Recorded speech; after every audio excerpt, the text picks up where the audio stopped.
ప్రస్తుతం నేను అసెంబ్లీ ఎదురుగా ఉన్న పబ్లిక్ గార్డెన్ దగ్గర ఉన్నాను. ఈరోజు రెండు ఉభయ సభలు ఉదయం 10:30 గంటలకు స్టార్ట్ కాబోతున్నాయి.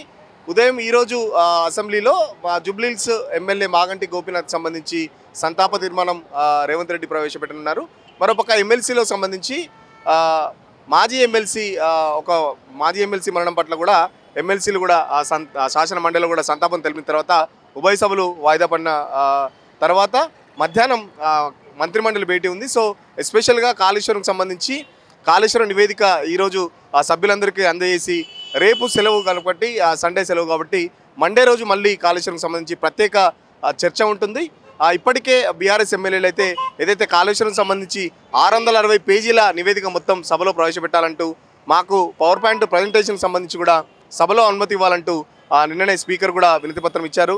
సో కేవలం సభలో ఇదంతా బీఆర్ఎస్ ఇరుకున పెట్టడానికే కాళేశ్వరాన్ని బూచిగా చూపెట్టి రైతాంగానికి నీళ్ళు ఇవ్వకుండా కాళేశ్వరం సంబంధించి కాంగ్రెస్ పార్టీ డైవర్షన్ పాలిటిక్స్ చేస్తుందని చెప్పేసి బీఆర్ఎస్ ఇప్పటికే ఆరోపిస్తుంది. మరో పక్కన 1,00,000 కోట్లు కాళేశ్వరం పేరుతో కేసీఆర్ కుటుంబం దోచుకుందని చెప్పేసి కాంగ్రెస్ పార్టీ మొదటి నుంచి కూడా ఆరోపిస్తున్న పరిస్థితి. సో దానికి సంబంధించి కాళేశ్వరం కమిషన్ పీసీ ఘోష్ నేతృత్వంలో కమిషన్ కూడా ఏర్పడడం జరిగింది. సో 14 నెలల సుదీర్ఘ విచారణ తర్వాత దాదాపు 100 పైగా అధికారులను కానీ ఇటు కేసీఆర్, హరీష్ రావు, అప్పటి ఆర్థిక శాఖ మంత్రి ఈటల రాజేందర్ వీరందరినీ విచారించిన తర్వాత ఒక నివేదిక కూడా సమర్పించింది. సో ఆ నివేదికకు సంబంధించి ప్రత్యేకంగా అసెంబ్లీ సమావేశాలలో చర్చించి తర్వాత చర్యలు ఉంటాయని చెప్పేసి ఇప్పటికే ప్రభుత్వం తెలిపింది. సో చాలా హాట్గా నడిచే సందర్భం అయితే ఉంది. సో అసెంబ్లీ సమావేశాలు ఎస్పెషల్లీగా కాళేశ్వరంకి సంబంధించి చర్చ అయితే కొనసాగుతుంది. దాదాపు ప్రతిపక్షాలు కూడా కాళేశ్వరంకి సంబంధించి మాకు మైకులు కట్ చేయొద్దు, మేము చెప్పేది కూడా ప్రభుత్వం వినాలి, ఏకపక్షంగా కూడా ప్రభుత్వం చేయకుండా అంటే మా గొంతులు నొక్కొద్దు అని చెప్పేసి ఇప్పటికే బీఆర్ఎస్ ఎమ్మెల్యేలు కూడా అటు స్పీకర్ని విన్నవించుకున్న పరిస్థితి. సో ఖచ్చితంగా ఏదైతే కాళేశ్వరం సంబంధించి చర్చ అయితే రసాభాసగానే కొనసాగే అవకాశం ఉంది. ఎందుకంటే బీఆర్ఎస్ ఎమ్మెల్యే చెప్తున్న పరిస్థితి ఎందుకంటే మాకు ఎట్లాగూ మైకులు ఇవ్వరు, సభలో మాట్లాడనివ్వరు, ఏదైతే ప్రభుత్వం చేయాలనుకుంటుందో కేవలం ఇప్పటి వరకు 60 పేజీల నివేదికను ఇప్పటికే పబ్లిక్ డొమైన్లో పెట్టి కావాలని బీఆర్ఎస్ ప్రభుత్వం అంటే బీఆర్ఎస్ ప్రభుత్వంలో అప్పటి హయాంలో కాళేశ్వరం ప్రాజెక్ట్ని తప్పుగా చూపెట్టాలని ఒక రహస్య ఎజెండాతోనే రేవంత్ రెడ్డి ప్రయత్నిస్తున్నాడు తప్ప కాళేశ్వరం ప్రాజెక్టు తెలంగాణ పాలిట కల్పతరు అని చెప్పేసి ఇప్పటికే చాలాసార్లు హరీష్ రావు తెలంగాణ భవన్లో పవర్ పాయింట్ ప్రజెంటేషన్ ఇచ్చారు. సో ఖచ్చితంగా కాళేశ్వరంకి సంబంధించి చర్చ కొనసాగిస్తే మేము కూడా రెడీగానే ఉన్నాం, ప్రభుత్వం అడిగే వాటన్నిటికీ ఖచ్చితంగా సమాధానం చెప్తామని చెప్పేసి బీఆర్ఎస్ కూడా చాలా రెడీగా ఉంది. మరో పక్కన బీజేపీ కూడా ఈ కాంగ్రెస్ పార్టీ బీఆర్ఎస్ పార్టీ రెండు ఒకటే. కేవలం బీజేపీ ఎప్పటి నుంచో కాళేశ్వరంపై సిబిఐ విచారణ వేయమని అడుగుతుంటే బట్ రేవంత్ రెడ్డి ఎందుకు వేయట్లేదు. సో బీఆర్ఎస్ కాంగ్రెస్ రెండు ఒకటే, కాళేశ్వరం పేరుతో రెండు టైంపాస్ చేస్తున్నాయి, ప్రజల సమస్యలను రెండు గాలికి వదిలేస్తాయని చెప్పేసి బీజేపీ కూడా ఇప్పటికే ఆరోపిస్తున్న పరిస్థితి. ఓవరాల్గా చూస్తే మాత్రం కాళేశ్వరం ప్రధాన ఎజెండాగా ప్రభుత్వం కూడా ముందుకు పోతున్నది చూస్తున్నాం కదా. చాలా వరకు పెద్ద ఎత్తున అయితే పోలీస్ ఫోర్స్ పెట్టారు. మరికొద్ది సేపట్లో గన్ పార్క్ వద్ద కూడా బీఆర్ఎస్ ఎమ్మెల్యేలు కానీ ఎమ్మెల్సీలు కానీ అమరవీరుల స్తూపానికి నివాళులు అర్పించిన తర్వాత ఉభయ సభలకు వెళ్తామని చెప్పి ఇప్పటికే ప్రకటించిన పరిస్థితి.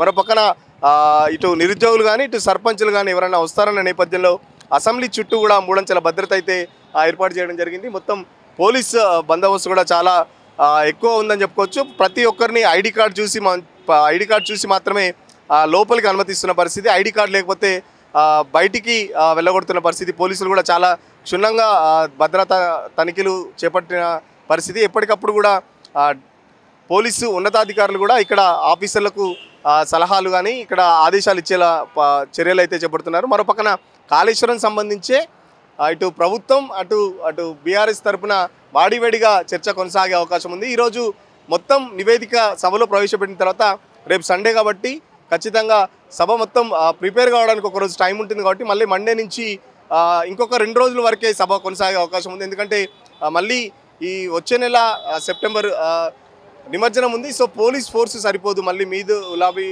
అని ఆ పండుగ కూడా ఉంది. సో దానికి సంబంధించి నిమజ్జనానికి సంబంధించి కూడా పోలీస్ ఫోర్స్ సరిపోదు కాబట్టి కేవలం ఒక 3 రోజుల్లో సభ కంప్లీట్ చేయాలని చెప్పేసి ప్రభుత్వం చూస్తుంది. మరో పక్కన కేవలం కాళేశ్వరంని బూచిగా చూపెట్టి కేసీఆర్ మీద బురద జల్లడానికి మాత్రమే ఈ సమావేశాలు పెట్టుకోవాల్సి రేవంత్ రెడ్డి సమావేశాల టార్గెట్గా కేసీఆర్ టార్గెట్గా చేస్తున్నాడు. సో కేసీఆర్ కూడా వస్తాడా రాడా అన్న ఒకటి పబ్లిక్లో అంటే ఒక చర్చ అయితే కొనసాగుతుంది. కనీసం కేసీఆర్ ఇప్పుడైనా అసెంబ్లీకి వస్తాడా అని చెప్పేసి నిన్న హరీష్ రావు కూడా పార్టీ నేతలతో ఫామ్ హౌస్లో కేసీఆర్ చాలా కీలక భేటీ అయితే నిర్వహించడం జరిగింది. హరీష్ రావు కూడా దిశానిర్దేశం చేసిన పరిస్థితి. అసెంబ్లీలో మీ అంటే సభ్యులు ఎలా కొట్లాడాలి, ప్రభుత్వం సంబంధించి ధీటుగా ఎలా పోరాడాలని చెప్పి సభ్యులకు కూడా అటు హరీష్ రావు కానీ ఇటు ధీటుగా చెప్పిన పరిస్థితి. మరోపక్కన ఇప్పటి వరకు ఉన్న సమాచారం వరకు అయితే కేసీఆర్ అయితే అసెంబ్లీకి రాడు. ఎందుకంటే గతంలో కూడా చాలాసార్లు రేవంత్ రెడ్డి చాలా సందర్భాల్లో కేసీఆర్ని చాలాసార్లు ఆహ్వానించిన పరిస్థితి. ఒక్కసారి అసెంబ్లీకి రండి, మీ సూచనలు సలహాలు ఇవ్వండి, మీ సీనియారిటీ మాకు పనిచేస్తుందని చెప్పేసి చాలాసార్లు రిక్వెస్ట్ చేసిన పరిస్థితి. బట్ కేసీఆర్ మాత్రం ఎప్పుడు రేవంత్ రెడ్డి రిక్వెస్ట్ని పట్టించుకోలేడు. అసలు ఇప్పుడైనా కాళేశ్వరం సంబంధించి, ఎందుకంటే ఇప్పటికే కాళేశ్వరం పీసీ ఘోష్ కమిషన్ ఏకపక్షంగా తన నివేదిక ఉందని చెప్పేసి ఇప్పటికే హైకోర్టు కూడా అటు హరీష్ రావు కానీ ఇటు కేసీఆర్ కానీ వెళ్ళిన పరిస్థితి. మరో పక్కన హైకోర్టులో ఇష్యూ పెండింగ్లో ఉంది. సో కాళేశ్వరంకి సంబంధించి ఆ పీసీ ఘోష్ కమిషన్ మొత్తం నివేదికను కొట్టివేయాలని చెప్పేసి ఇప్పటికే హైకోర్టుకు వెళ్ళిన నేపథ్యంలో ఇటు మరో పక్కన అసెంబ్లీ సమావేశాలు కూడా చాలా హాట్గా నడవనున్న పరిస్థితి. మరో పక్కన కేసీఆర్ అయితే ఇప్పుడున్న సమాచారం వరకు అసెంబ్లీకి అయితే రాడు అని చెప్పేసి సమాచారం ఉంది. మొత్తం ఓవరాల్గా హరీష్ రావే అప్పటి ఇరిగేషన్ శాఖ మంత్రి కాబట్టి తనకున్న సమాచారం మొత్తం సభలో పెట్టేందుకు కూడా హరీష్ రావు కూడా సిద్ధమయ్యాడని చెప్పి తెలుస్తుంది. వీడియో జర్నలిస్ట్ కళ్యాణ్తో సురేష్ పల్లవి టీవీ అసెంబ్లీ నుంచి.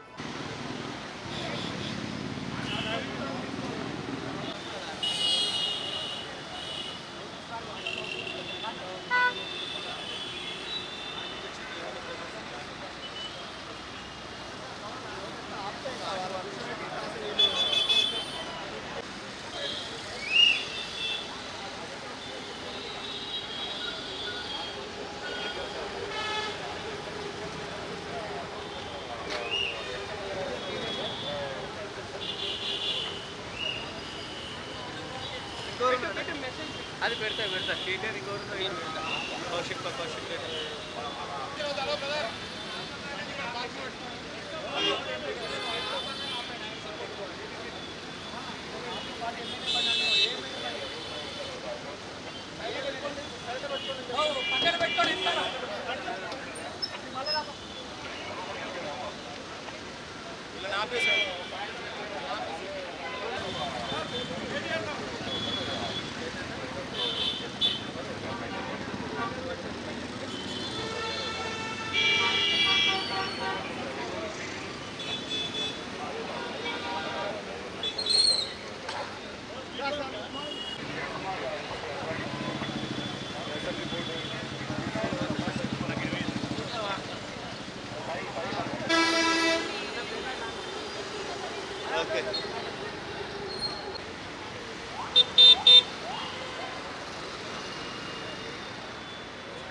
Gracias.